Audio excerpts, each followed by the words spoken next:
Chapter 19. A Little Taste of Chaos. Alice's gallery of expression was entrusted to an uncrackable vault, the bottom desk drawer in the priest's office. It would only be brought into the sight of the pair during their scheduled sessions of counseling and benediction. Their early meetings were conducted with the sole interest being the art, where she repulsed his scrutiny using her consistently identical recount in unshakable belief in what it depicted. She repeated it all to death, as was required of her, but in due course he asked fewer and fewer questions, allowing the subject to drift away altogether, as the focus of their appointments shifted to newer things. One afternoon, while bouncing from room to room and interacting with children, the priest was alerted to the unexpected arrival of some very important guests, a Mr. Othello and Mrs. Antoinette Liddel, the benefactors of the home. Mr. Liddel had always been as thin as he was tall, and an anally well-kept man. His hair was short and slicked back. His mustache was styled and trimmed to fit his face like a glove, and his glasses were kept to a discreetly small size. His wife was a woman with a palpable addiction to the current trends of the city. She never skipped the chance to flaunt the biggest hairstyles, most extravagant clothing, and most expensive jewelry to the others in the rat race that was the high society lifestyle. It became a running joke to everyone in the parish that their annual donations were the good deed to counterbalance the sin of vanity that would surely reward them a free fall into the lake of fire. Their visits hardly ever brought glad tidings. Mr. Liddel, it's a pleasure to see you again, sir. And Mrs. Liddel, the definition of beauty as always, Ambrose complimented, hand outstretched. How do you do, Father? Othello returned, receiving him with a delicate yet deceivingly masculine grip. I hope we haven't disrupted anything important with our barging in like this, Antoinette chirped apologetically over their handshake. Oh no, not at all, the priest answered cheerily. But to what do we owe this surprise? We're here to see the girl, her husband fielded brusquely. The girl. He'll have to be a little more specific, I'm afraid, he chuckled, in a manner that alluded to the literal dozens of girls under his supervision that could fulfill such a demand. The girl from the papers. I read the article to the missus just this morning, and she nearly ran the horses out of their shoes coming to meet the little miracle. So it's Alice. Alice is the one you're looking for, he stated straightly. That's not going to be a problem, is it, Father? No, not a problem necessarily, sir. It's just that she's been reluctant to interact with the personnel here, Ambrose elaborated. I seem to be the lucky one. But you're the first from the outside world to come asking for her, so I have no observations to tell how she'll handle complete strangers. Oh, Othello, we wouldn't want to make the poor thing uncomfortable, Antoinette groused remorsefully.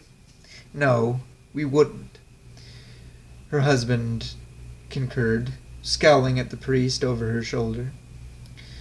Pressured by this hint to ameliorate her emotions, he fumbled around with a resolution and gluing together the remnants. But not to worry, ma'am. It's worth trying. I think the contact with a woman of your sensibilities would be good for her, and limiting the visitation to you yourself should yield a better outcome. Just ease her into it. Do this on her terms, and when she warms up to you, your husband will be welcome to join. If you think that's best, Father, she replied, abiding to his guidance, after her peep of supplication for assistance, and further input was shunned by her spouse. Sister Bethany, a cherub-faced novitiate, was then pulled aside from her duties and asked to moderate the introduction between Alice and Antoinette. She escorted the lady into the room, to the bed near the window where the girl always was, which left the men in the back, out of sight beyond the doorway. Ambrose stood straight and still in his silence, but was a wreck on the inside. His cup runneth over with weirdly nervous anticipation, a feeling like his mentorship was under scrupulous inspection. He heard the exchange of names, but apart from that, their voices were too soft and low. He read the body language and facial cues, ready to conciliate at the first sign of rejection. Alternatively, he witnessed things he'd never seen before, not from Alice.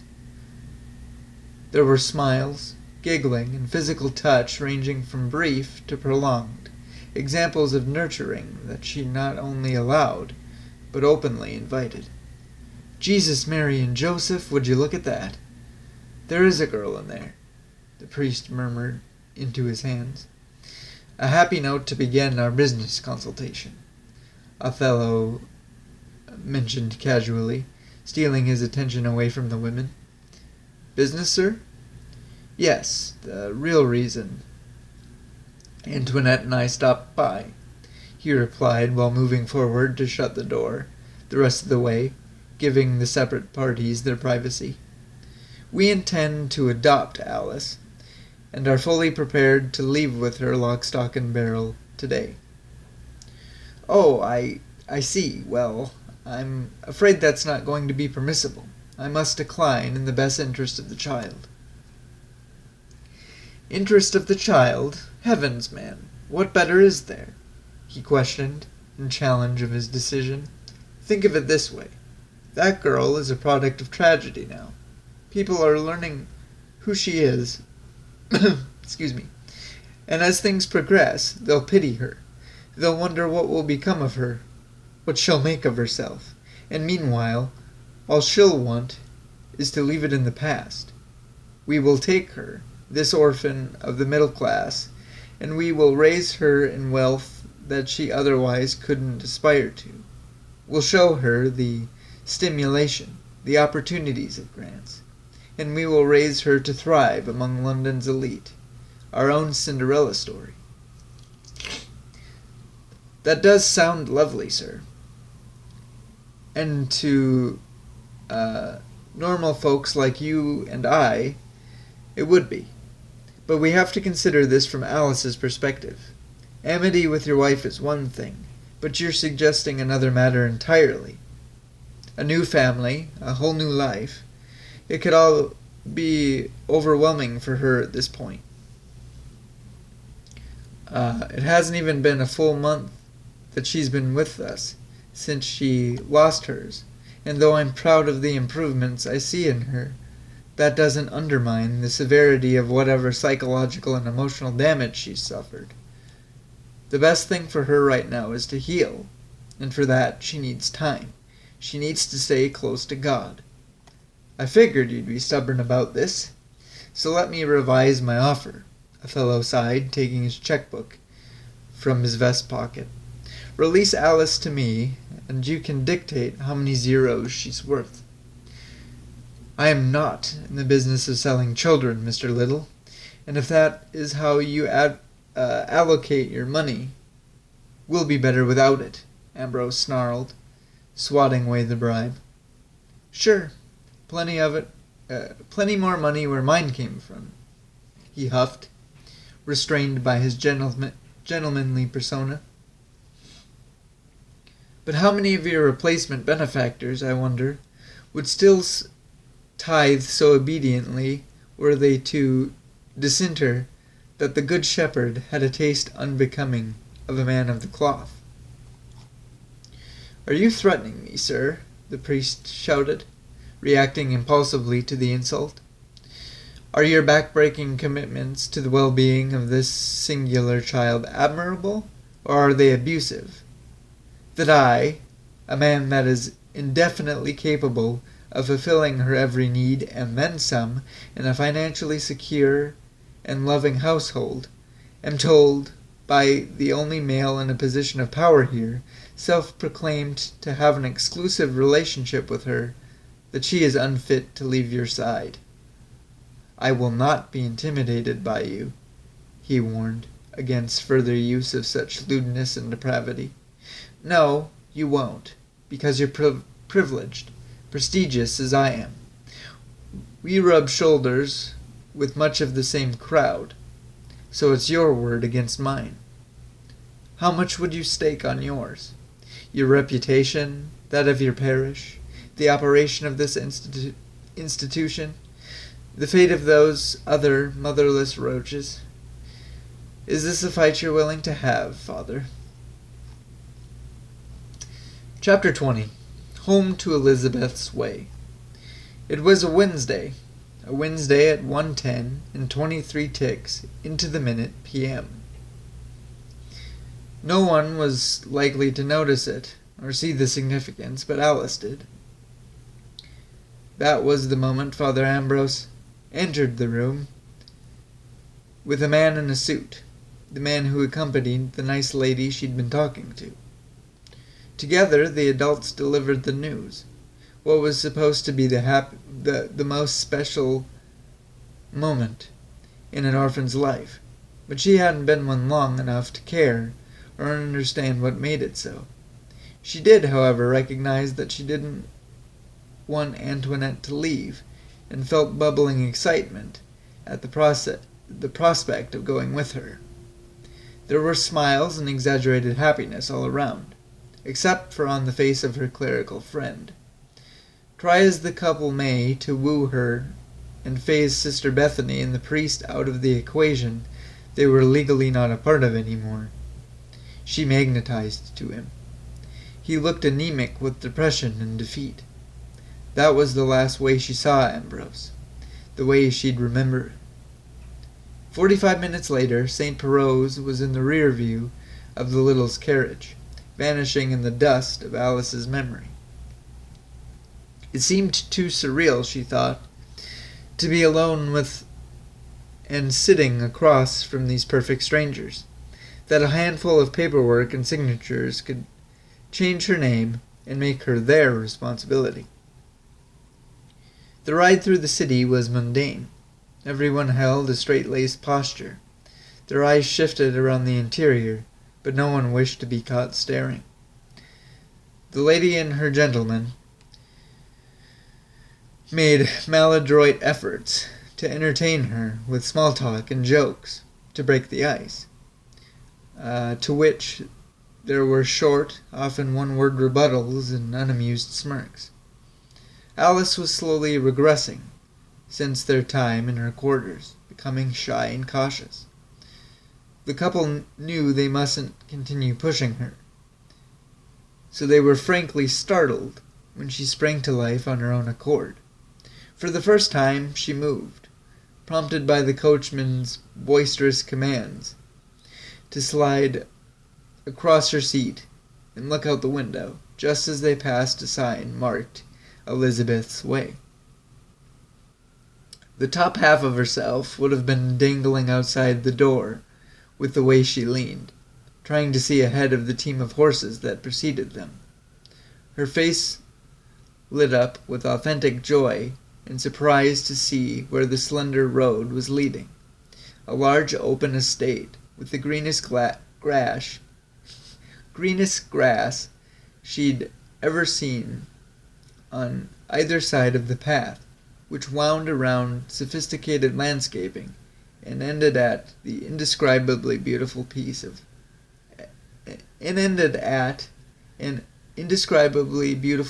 architecture. "Welcome to Pleasance Manor, Alice," Othello acquainted, egotistically, feeding off her attentiveness. "Welcome home, sweetheart," Antoinette reiterated more generously. The wheels stopped at the main steps, in the shadow of the Liddels' home. The couple stayed lenient, letting her exit the carriage and acclimate at a rate sensible for her. "I hope you enjoyed the ride, miss. Be seeing you again," the coachman said, tipping his cap to her as she hung outside of the opening. She smiled coyly, sniffing the air and plopping down.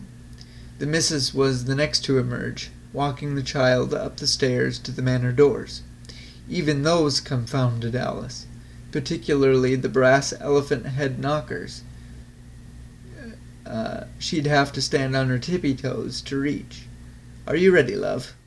Mother Liddel asked, catching her breathing through anxiousness. "Ready for brothers and sisters. Do you think they'll like me?" "They are going to love you," she whispered into the girl's hind ear, applying a hug-like squeeze to her shoulders whilst nodding to her partner to let them in. They rushed her into the foyer, a sizable room where their voices and shuffling thundered like they would if it were a cathedral or theatre. "Stand right there, and I'll summon the children," Othello said when the women moved into a favorable place. "Not necessary, father. We've been awaiting you," a clean-cut, blonde-haired young man called,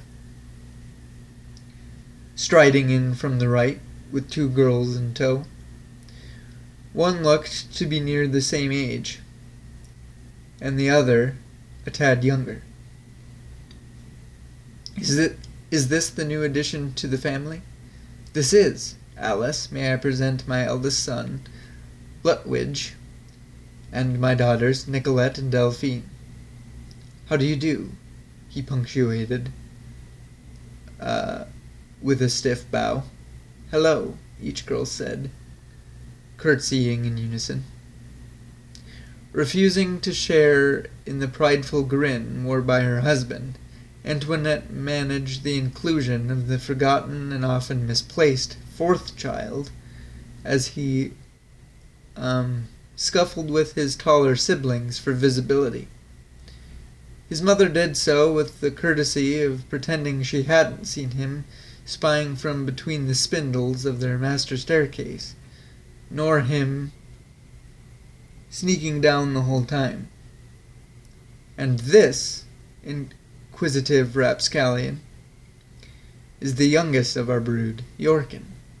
She spoke his name, and he wormed his way through, hugging his new sister at a dead run. "No, darling, she's not used to—" "No, it's all right. I'm happy to meet you," Alice disregarded politely, patting the back of the strange boy wrapped around her waist. "Would you like to see the rest of the house?" he asked, looking up at her excitedly. "I mean, I could give you a tour if you wanted." "I'd like that very much," was as far as she got before he snatched her hand, determinedly pulling her up the stairs. Perhaps you could start with where she'll be staying," Antoinette advised the zealous lad. "Give her a chance to settle in. Make it her own." "Okay," he heeded.